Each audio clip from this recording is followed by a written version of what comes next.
Aujourd'hui, j'écris au chef d'établissement scolaire de mes enfants. Madame, monsieur le chef d'établissement scolaire, je suis parent de 2 élèves au sein de vos établissements. Je suis heureuse de m'adresser à vous à la veille de la rentrée printanière et inquiétante du 12 mai. Avant tout, un grand merci.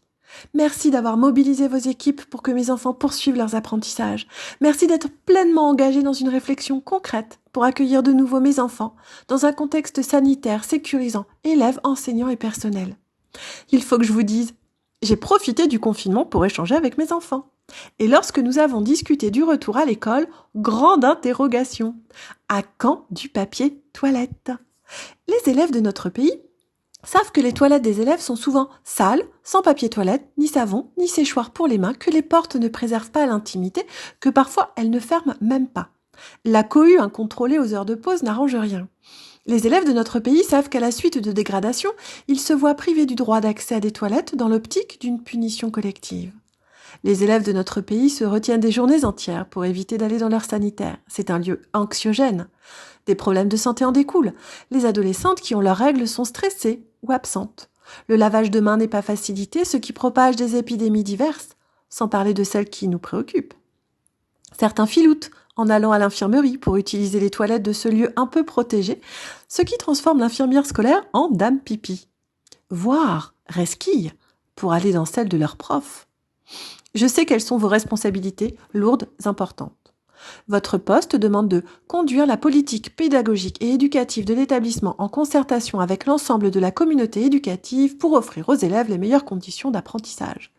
Alors j'ai demandé à mes enfants de réfléchir et de proposer des solutions pour vous aider à remplir les missions qui vous incombent. Je vous sais compétente pour les mettre en œuvre. Voici leurs suggestions. Concevoir un projet de rénovation avec les élèves, ce qui fait appel à vos compétences en animation et coopération.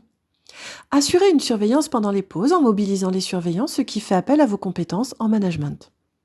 Organiser un entretien régulier dans la journée et s'assurer la présence de consommables, non, ce n'est pas trop cher, ce qui fait appel à votre compétence de direction avec votre gestionnaire.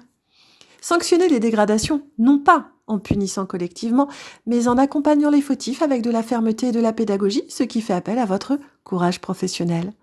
Vous savez que les besoins physiologiques doivent être satisfaits pour permettre de se concentrer sur les apprentissages.